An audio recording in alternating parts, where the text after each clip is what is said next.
évoluer, changer, inventer, renouveler, trouver, créer. Ça, c'est la définition du mot innover que vous pouvez trouver dans un dictionnaire. Et dans un contexte économique alternant crise et accélération, tout le monde parle d'innovation et toutes les entreprises se veulent innovantes à différents degrés. Du patron de start-up au DSI de grands groupes, tout le monde dit qu'il veut innover, dit qu'il innove, mais en fait, c'est quoi innover? C'est quoi innover? Et si on décide de s'y mettre, par où on va? Comment on innove? C'est quoi le chemin à emprunter pour transformer en profondeur et dans la durée son organisation? Alors si vous vous posez toutes ces questions, eh bien, vous êtes parfaitement au bon endroit pour trouver aujourd'hui des réponses ce soir avec mes invités. Bienvenue, bienvenue dans ce deuxième épisode des coulisses de l'innovation avec Microsoft. Encore désolé pour le petit décalage de démarrage, mais on va rester ensemble une demi-heure avec mes deux invités, ou plutôt mes trois invités. Vous allez le voir dans quelques instants. On va commencer avec Benjamin. Benjamin Duban, bonjour. Vous êtes cofondateur du cabinet de conseil en innovation Steam. Bonjour. Bonjour à tous. À mes côtés, en plateau, Bastien Vitrolles. Bonsoir, vous êtes Digital Advisor chez Microsoft Consulting et Industry Solutions. C'est bien ça? C'est bien ça. On est Bonsoir bon. Damien. Bonsoir. Et puis, je disais qu'il y avait trois invités. Le troisième, c'est vous. Vous qui êtes en train de nous regarder là de l'autre côté de l'écran actuellement. Vous pouvez converser avec nous, vous pouvez nous poser vos questions, vous pouvez nous réagir à ce qui va être dit. N'hésitez surtout pas. Je me ferai votre porte-parole auprès de mes deux invités. Et on va rentrer immédiatement dans le vif du sujet avec la première question qu'on peut se poser tout simplement. C'est pourquoi innover? Pourquoi avoir l'ambition d'innover? Et je vais la poser à Benjamin cette question. Qu'est-ce qu'une entreprise cherche au travers d'une stratégie d'innovation, Benjamin? C'est une bonne question, merci. Je vais vous répondre avec mon prisme à moi, qui est celui de Steam. Steam, on est vraiment spécialisé sur les innovations de rupture. Donc du coup, quand on regarde cette question des innovations très transformantes, de celles qui vont être tellement secouantes que ça ne peut pas être autre chose qu'une décision de COMEX, nous, le regard qu'on porte sur une intention d'innovation, une ambition d'innovation d'une entreprise, on a tendance à se dire que l'entreprise, elle est là pour elle est là pour aller chercher des innovations qui vont lui permettre de, de se réinventer en profondeur, de créer son futur, de s'adapter aux grandes transitions, aux grandes transformations du monde qu'il y a autour d'elle. Et donc, du coup, ce qu'on va chercher, nous, c'est aller comprendre comment l'innovation en tant qu'activité qui permet de créer du très nouveau, de créer de nouveaux produits, de nouveaux services, va permettre de nourrir les enjeux stratégiques de la boîte. Alors, ce que j'entends, hein, Benjamin, c'est que quand on parle d'innovation, on parle surtout d'innovation, on va dire de rupture, pas forcément de l'incrémental. On va parler des deux et je pense que dans la discussion qu'on va avoir tous ensemble ce soir, on va avoir les différents aspects. Moi, de mon expérience et ce que je peux vous apporter à travers Steam va être plutôt focalisé rupture. Je pense là où Bastien pourra probablement apporter un complément plutôt sur la partie incrémentale. En tout cas, on a peut-être des polarités un petit peu différentes là-dessus. Alors justement, quand on parle d'innovation, on le disait, il y a on va dire des approches qui sont très différentes. Il y a des entreprises qui se vivent comme ce qu'on appelle des game changers, donc qui ont envie alors je vais utiliser encore un terme franglais, de disrupter, changer un peu les choses de manière radicale. Il y en a certaines qui se présentent comme des suiveurs, des followers, mais éventuellement des bons followers. Est-ce qu'il y a on va dire une typologie qui est, je ne dirais pas meilleure, mais on va dire sur lesquelles les entreprises aiment se positionner particulièrement? Assez. Là aussi, je pense qu'il n'y a pas il y a pas de réponse absolue. Nous, ce qu'on constate, c'est que la plupart du temps, ce qui est hyper important pour une entreprise, c'est d'avoir un alignement très fort entre les équipes de direction et toute la direction, du dirigeant jusqu'à tous les membres de son COMEX ou son CODIR autour de lui, et les équipes opérationnelles et les équipes qui portent l'innovation. Et l'enjeu, c'est d'être tous d'accord sur ce qu'on cherche à faire. Ce que nous, on constate quand on accompagne des entreprises, c'est que bien souvent, il y a un écart entre les ambitions des uns et les ambitions des autres. Il y a une zone de non-dit au milieu, là, un flou artistique autour de qu'est-ce qu'on cherche à faire avec l'innovation, avec quelle intensité, pour aller faire quoi. Et je pense qu'on ne peut pas dire que Apple, c'est mieux que Samsung, c'est mieux que SpaceX, c'est mieux que... Bon, en fait, il n'y a pas de bonne ou de mauvaise position. Il y a probablement des ambitions d'innovation, des postures d'innovation qui sont adaptées à une entreprise, son ADN, son marché, son degré de transformation et d'évolution autour d'elle.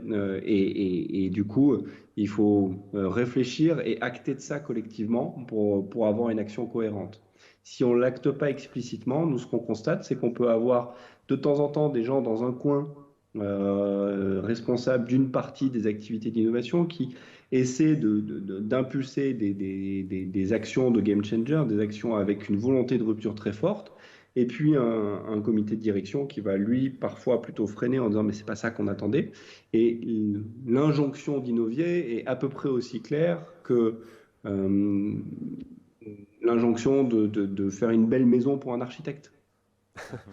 Donc ce que j'entends juste finalement pour synthétiser ce point, c'est qu'il ne faut pas se tromper et pas se tromper aussi au sens se mentir à soi-même et ne pas forcément dire à chaque Mmh. fois ah bah tiens je veux être le nouvel Apple par exemple si finalement ce n'est pas la volonté ou l'ADN de ce que l'on veut faire et finalement être aligné entre ses ambitions et ce que l'on veut vraiment être et pas forcément être dans des déclarations d'intention qui sont peut-être uniquement une manière de faire de la com alors on peut faire beaucoup mieux en étant honnête avec soi-même, c'est ce que j'entends. Tout à fait. Être collectivement honnête avec soi-même, parce que cet alignement, il est pas toujours instantané à obtenir. Alors Bastien Microsoft Consulting se positionne comme un conseiller stratégique pour les entreprises et donc les aide à formaliser le pourquoi, donc ce dont on parlait il y a quelques instants avec Benjamin. Comment on fait en gros? Est-ce que les entreprises doivent se donner des horizons et si oui, comment elles le font? Comment elles doivent essayer de le faire? Et oui, c'est important que les entreprises se donnent des horizons parce que, comme le disait Benjamin, il faut qu'on arrive à aligner les différentes parties prenantes de l'entreprise, ses dirigeants, les équipes métiers, des équipes techniques, sur cette vision. Et donc, il faut travailler par horizon, en tout cas c'est comme ça qu'on le fait chez Microsoft, de manière à ce qu'on puisse lier à la fois l'innovation et la transformation. Il faut emmener l'entreprise à se transformer pour qu'elle puisse générer des impacts positifs de ces innovations. Trois horizons avec lesquels on travaille. Le premier, c'est un horizon qui consiste à moderniser les infrastructures de l'entreprise, faire en sorte que ces opérations lui coûtent moins cher, qu'elles soient plus efficaces, qu'elle ait recours à des technologies qui lui ouvrent de nouvelles perspectives. Ce qui nous permet de travailler en parallèle un horizon 2 où effectivement les bénéfices seront peut-être un petit peu plus lointains, à 3, 4 ans. Cet horizon 2 doit permettre de travailler sur des innovations. Comment on va adresser de nouveaux cas d'usage? Comment est-ce qu'il va falloir commencer à transformer nos produits ou nos services? Alors, très souvent, c'est ce que les entreprises appellent innovation, c'est-à-dire en gros cet intermédiaire où on a la sensation de modifier beaucoup de choses. Exactement, mais il y a un horizon 3 dans cette démarche-là qui est un petit peu le grand pari de l'entreprise. C'est cette vision qui peut être disruptive, comme le disait Benjamin, cette vision qui doit, quand on regarde ces horizons à l'envers, qui doit être l'étoile du Nord en quelque sorte, sur laquelle il faut se poser la question, est-ce que les innovations sur lesquelles on travaille sont contributives à cet objectif très ambitieux? Est-ce que la manière dont on modernise nos opérations, nos infrastructures, vont nous permettre d'atteindre cette innovation très importante ou très ambitieuse? Alors cette innovation ambitieuse, hein, qui est l'objectif, l'étoile du Nord, l'étoile polaire qu'il faut suivre, c'est quelque chose qui arrive a priori dans un laps de temps de combien? Il y a une règle à ça? Il n'y a pas une règle forcément définie, mais 7 ans, pourquoi pas 10 ans, c'est un temps nécessaire pour se transformer C'est un travail de d'une fond. manière complète. Parce que voilà, c'est un travail de fond. Se transformer, utiliser l'innovation justement pour arriver de manière itérative à cette transformation, c'est long et bien souvent sur le chemin, on va faire évoluer la vision qu'on avait de notre idée très ambitieuse du début, mais c'est très bien parce que ça veut dire qu'on se met petit à petit dans le bon état d'esprit. On va se donner un exemple très concret avec par exemple une industrie qui n'a rien à voir avec le numérique. Comme ça, on va partir dans un domaine par exemple comme l'industrie lourde. Est-ce qu'il y a un exemple qu'on peut avoir dans le domaine industriel d'entreprise qui se donne une vision et qui se transforme à l'aune de cette vision. Oui, on vit aujourd'hui une révolution avec la donnée qui est plus accessible, qu'on peut aller chercher, que l'on peut créer. Et cette donnée, elle peut fournir de l'information sur l'usage qui est fait des équipements. Et pourquoi pas d'équipements industriels.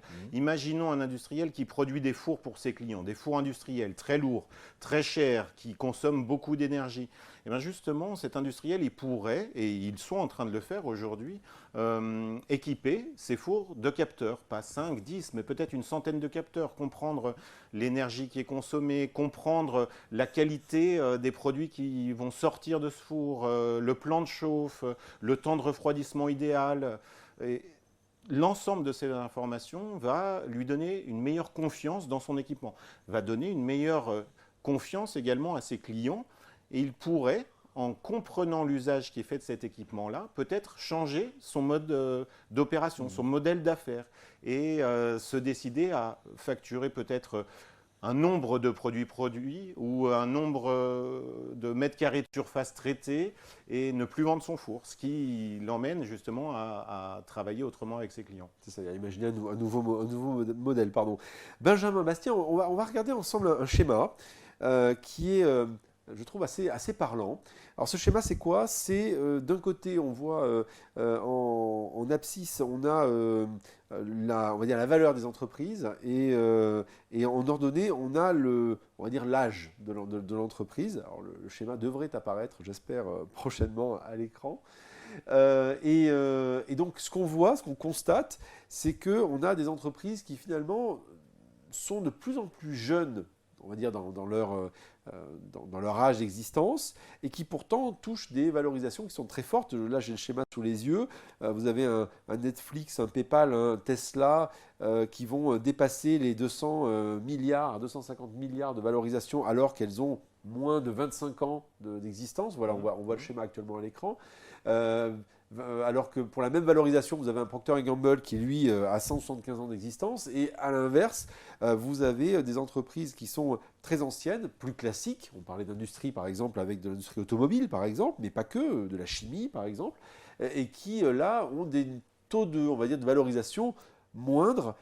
Qu'est-ce que ça vous... qu'est-ce que ça vous apporte comme réflexion? Et est-ce que c'est révélateur, peut-être, d'une approche de l'innovation? Qui veut répondre, Benjamin ou Bastien? Je veux bien commencer. Oui, Bastien.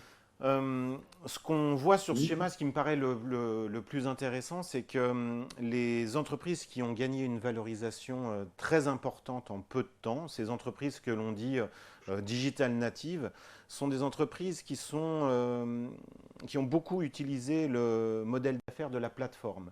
Et on se rend compte que grâce à la donnée dont je parlais tout à l'heure, la plateforme est un moyen pour ces entreprises de dépasser leurs difficultés à mobiliser des ressources parce qu'elles arrivent à mobiliser des producteurs de contenus, de services et à étendre leur proposition de valeur à beaucoup plus de clients. C'est pour ça qu'on n'a pas besoin d'être digital native comme entreprise pour aller chercher ce type d'innovation, et on peut essayer de réfléchir aux moyens de s'ouvrir de nouveaux marchés, de nouveaux clients, de nouveaux services en travaillant sur ce qu'offre cette organisation de plateforme. Benjamin, en complément de ce que vient de dire Bastien, peut-être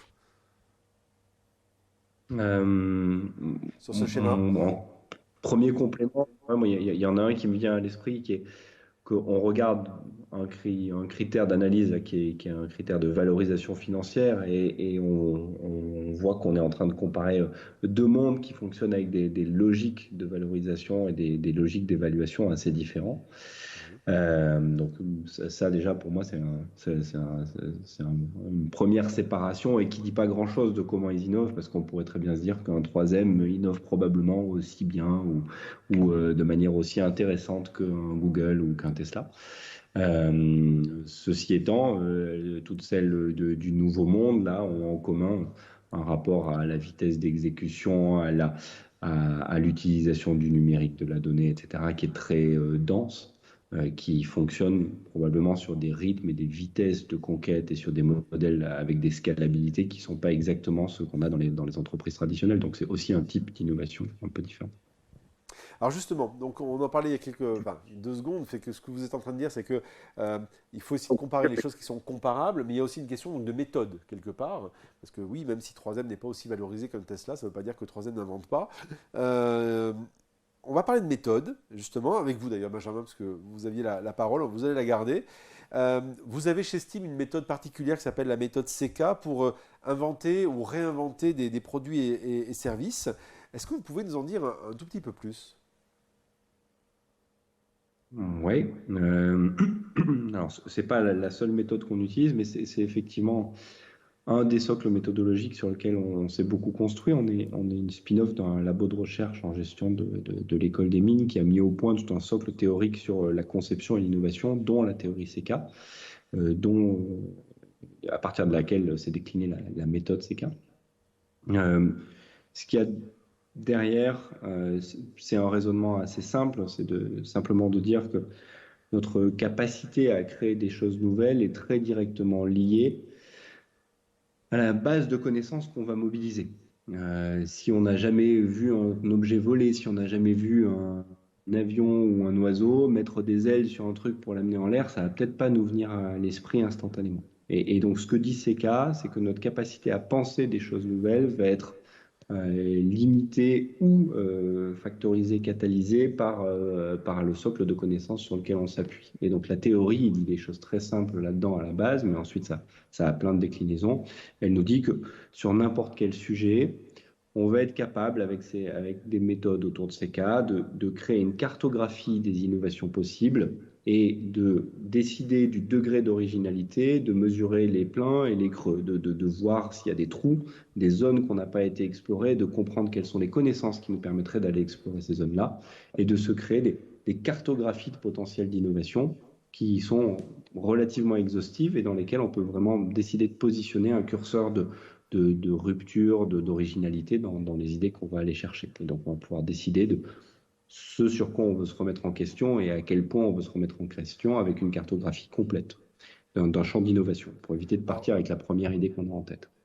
CK, c'est donc pour C pour créativité et K pour knowledge. Donc c'est effectivement la rencontre entre à la fois le foisonnement d'idées et à la fois ce que l'on a comme on va dire cartographie des connaissances que vous disiez il y a quelques instants. Est-ce qu'on peut se donner un exemple concret justement de quelque chose sur lequel vous avez travaillé sans déflorer de grands secrets? Ouais, alors pour revenir sur ces cas-là, c'est C pour concept, K pour knowledge, Pardon, donc concept, c'est oui, non, non, un espace créativité, oui, des pardon. idées, l'espace des connaissances. Et on fait des allers-retours entre les deux pour faire un exemple un peu concret. Il y a beaucoup de choses sur lesquelles on travaille qui sont confidentielles parce qu'on bosse avec des clients qui ont des intérêts à ce que ça reste confidentiel pour eux.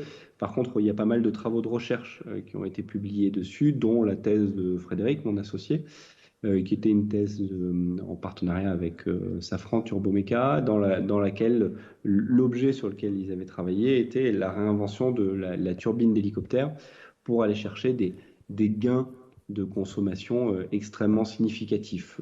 En ordre de grandeur, quand on fait une génération de R&D, une génération de nouvelles turbines en R&D, on va aller chercher 3, 4, 5% de gains de consommation en 8 ans de travaux. L'enjeu du projet qui avait été lancé au moment de cette thèse-là, c'était de faire moins 50%. Ah oui. Et les travaux de réinvention de la turbine ont donné des pistes conceptuelles qui ont été passées concrètement sur des bancs de test et qui ont donné aujourd'hui des pistes de travail à Turbo sur des univers complètement nouveaux, mais où les premières publis permettaient d'aller attraper moins 30, moins 40, moins 50% de consommation. Oui, donc effectivement, on peut arriver à innover dans des domaines qui ne sont pas forcément les domaines numériques, sur lesquels il y a des vrais enjeux. Vous en donnez un Ouais, tout exemple il y a quelques instants. Est-ce que, Bastien, sur la question de la méthode, donc là, Benjamin va nous expliquer une des méthodes qu'ils utilisent, donc méthode CK, mais qu'ils ont développée, issue de l'école des mines. Est-ce que, pour vous, d'après la méthode, il y a une dimension de prérequis pour, on va dire, pour se transformer par l'innovation? Oui, transformation, innovation, on a associé les deux mots là pendant toute notre conversation. Et effectivement, pour que l'innovation permette la transformation, il y a un prérequis. C'est d'avoir réfléchi son objectif sur le long terme. Je parlais tout à l'heure d'un grand pari dans cette démarche par horizon. C'est un exercice sain de se demander où est-ce qu'on veut aller. Parce que ça va donner un outil très simple qui est finalement savoir expliquer pourquoi, savoir expliquer quels sont les bénéfices qu'on en attend à tous ses collaborateurs finalement. Et donc le prérequis est bien simple, c'est l'alignement depuis la direction générale jusqu'à toutes les équipes impliquées dans l'entreprise sur cette vision, ce projet de transformation de l'entreprise qui va passer par des innovations. Donc en gros, se mettre d'accord, simplement, oui, ça a l'air tout bête dit comme ça, mais c'est vrai, se mettre d'accord et donc au plus haut de l'entreprise. C'est ce que j'entends aussi, et pas seulement dans les strates, on va dire, intermédiaires qui vont certainement faire les choses, mais être au plus haut, un alignement au plus haut de l'entreprise. Exactement. Mieux on comprend le projet, plus on peut y adhérer.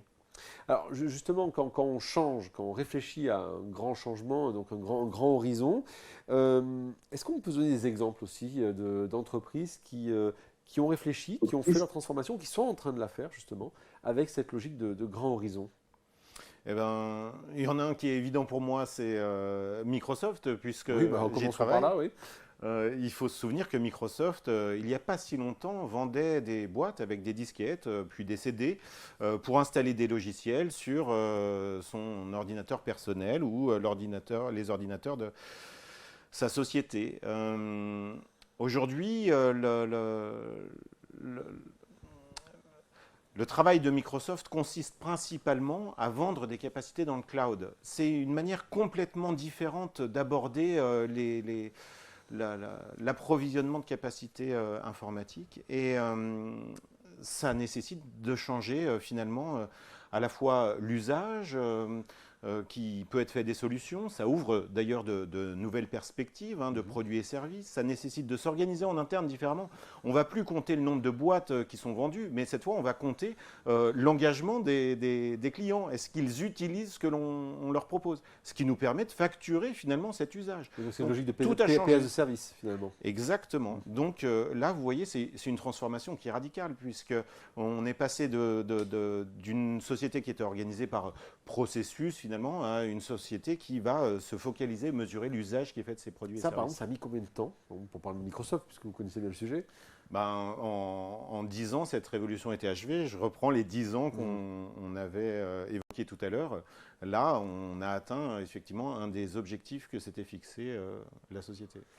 Un autre exemple d'une autre entreprise qui est en train de se transformer peut-être? Oui, on a travaillé récemment avec AXA qui justement a publié sa volonté là, dans la presse assez récemment de travailler beaucoup plus intensément sur les aspects de santé dans la société. Et pour AXA, la santé, c'est un enjeu très important puisque si les assurés de santé chez AXA sont en meilleure santé, ben finalement AXA paiera moins, ce qui est forcément intéressant pour un assureur.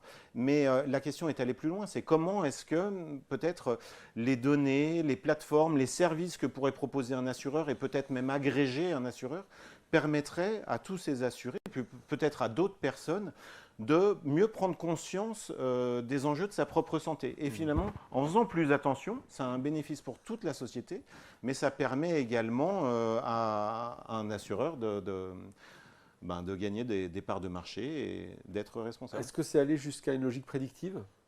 Oui, puisque, en fait, ça serait plutôt préventif dans le cas d'AXA. C'est faire en sorte qu'on puisse identifier plus tôt, grâce à un diagnostic qui arrive plus tôt, qui peut être fait peut-être d'une manière qui désencombre les urgences, d'identifier plus tôt des risques qui pourraient être mieux pris en charge. Et donc c'est effectivement évoluer d'un modèle, pour faire le parallèle avec Microsoft, d'une vente de contrats d'assurance à véritablement plutôt on va dire une société qui est capable de faire de l'analyse de données pour être capable ensuite de proposer les solutions les plus adéquates. Tout à fait. Alors, on a parlé, Benjamin et Bastien, on a parlé de pourquoi, on a parlé de la méthode, on va dans cette dernière partie parler de l'organisation. Parce qu'en gros, maintenant qu'on sait où on veut aller, maintenant qu'on a des idées de méthode, de comment essayer de changer les choses. La question aussi, c'est comment on va supporter, si on peut dire tout ça. Autrement dit, quelle structure on peut se donner pour arriver à traduire concrètement ce changement dans les faits. Benjamin, de ce point de vue-là, comment est-ce qu'il y a des prérequis à nouveau? Est-ce que on peut arriver à trouver le meilleur moyen de changer une entreprise et surtout faire en sorte que cette entreprise, enfin plutôt cette innovation ou ces projets d'innovation ne soient pas ignorés, voire rejetés, ce qu'on a pu voir dans certaines entreprises. Comment est-ce qu'on fait? C'est quoi les éléments auxquels il faut faire attention? Ouais, il y en a plein.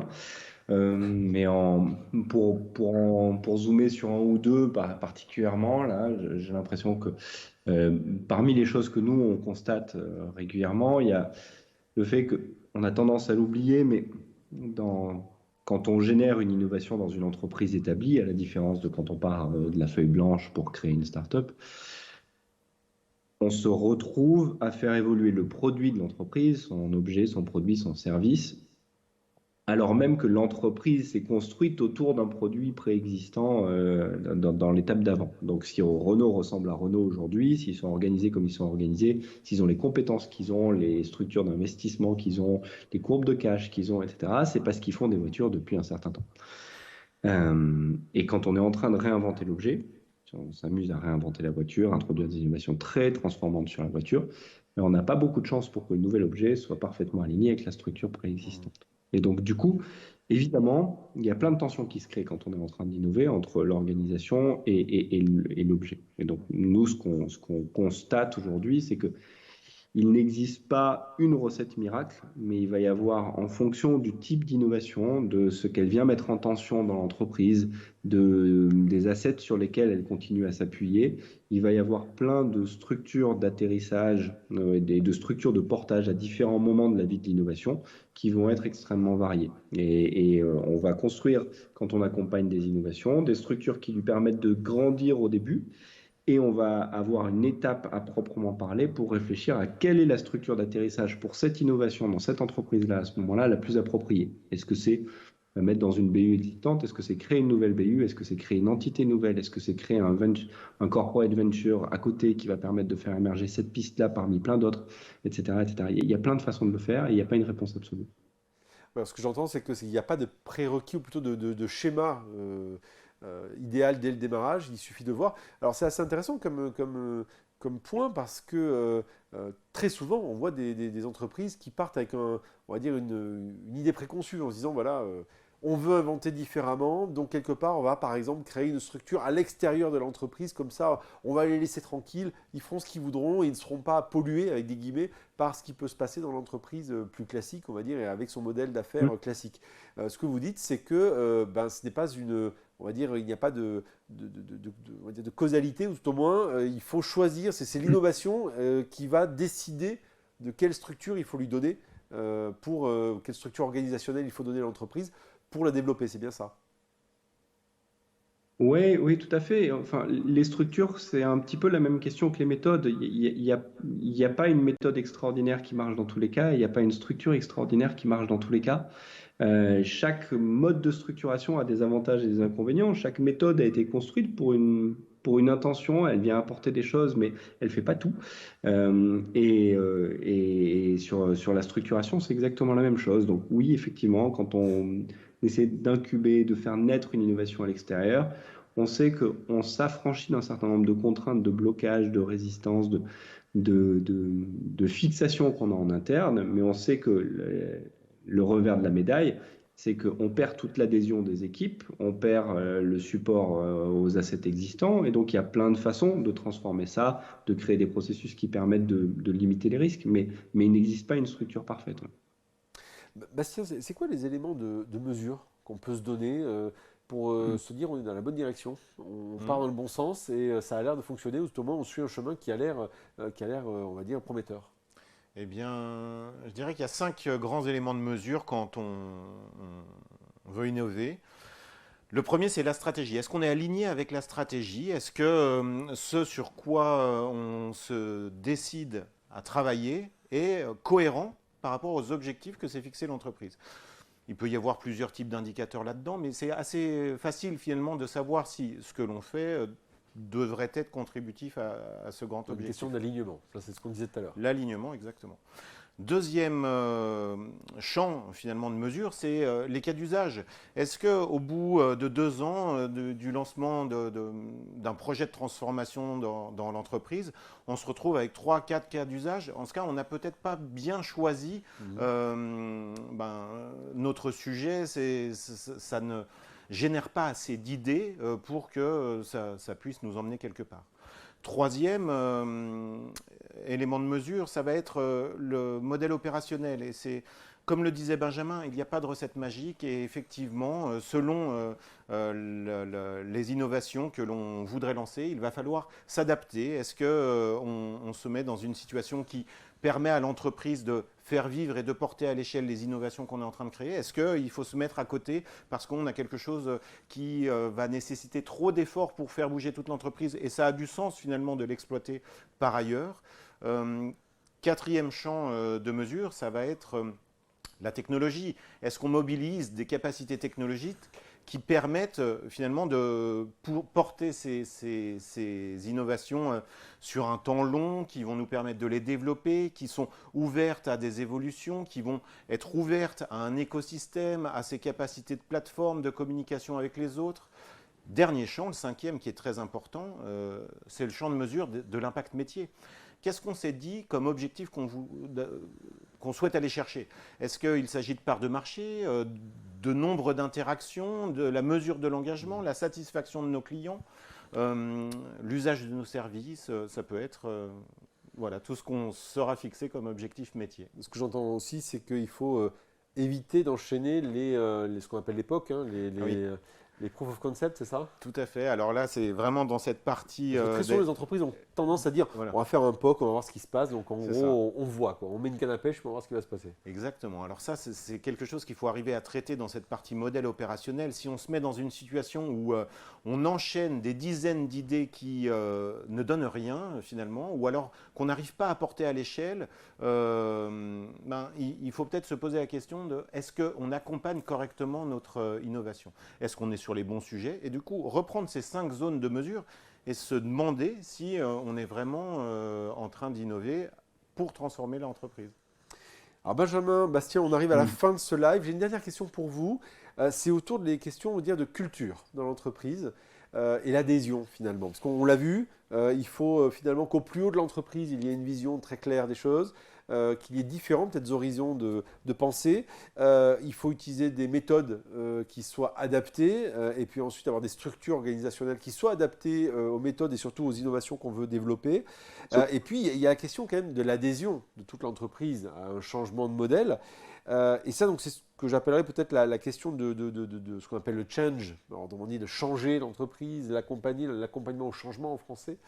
Et ce qui est pour moi très souvent relevé d'une question de culture. Est-ce que pour vous c'est aussi évident que ça, cette notion de culture? Est-ce que quelque chose, enfin en gros, c'est pas que tout ça n'est pas que mathématiques et techniques, c'est aussi et avant tout des questions d'humain. Bastien ou Benjamin, tu veux Ouais. Bon, je peux y aller si vous voulez, Oui, avec complètement. Ça fait. En même temps, derrière culture, c'est un peu un mot fourre-tout derrière lequel on peut mettre beaucoup de choses. Donc, on pourrait débattre longuement de ce qui fait partie des aspects culture ou pas. Nous, ce qu'on constate, c'est que pour arriver à faire notre métier, on a été obligé de combiner une expertise sur l'innovation, les processus d'innovation, les méthodes, etc., qu'on avait historiquement depuis le début, avec une capacité à coacher et accompagner l'humain, nos interlocuteurs en face, du plus haut niveau du dirigeant jusqu'à l'opérationnel de terrain, dans leur capacité à être à l'aise dans l'inconnu, à accepter de travailler sur la feuille blanche, à accepter de prendre des risques, à passer à travers des peurs, à naviguer dans toute une période où on ne sait pas, etc., qui sont des compétences qu'on ne mobilise pas dans la partie exploitation traditionnelle d'une entreprise dans son business établi. Et donc, on voit qu'à l'échelle individuelle et à tous les niveaux de la hiérarchie, les situations d'innovation de rupture ou d'innovation très significative sont des situations dans lesquelles ça vient nous chercher sur des blocages, des croyances, des peurs, des choses très intimes. Et donc ça, c'est à minima une question culturelle et une question d'accompagnement individuel. Et puis ensuite, il y a beaucoup de choses plus collectives qui viennent se rajouter à ça. Bastien, on regarde ce que vient de dire Benjamin. Alors, tout à fait d'accord avec vous, Benjamin. C'est un état d'esprit, finalement. On voit que ces innovations, en tout cas les changements, arrivent de plus en plus vite. Tout le monde est concerné, tous les aspects de l'entreprise. Il y a peut-être un complément, c'est il faut se former, il faut rester ouvert justement à ces évolutions-là et où qu'on travaille dans l'entreprise, il y a des nouvelles compétences à acquérir et ça vaut le coup.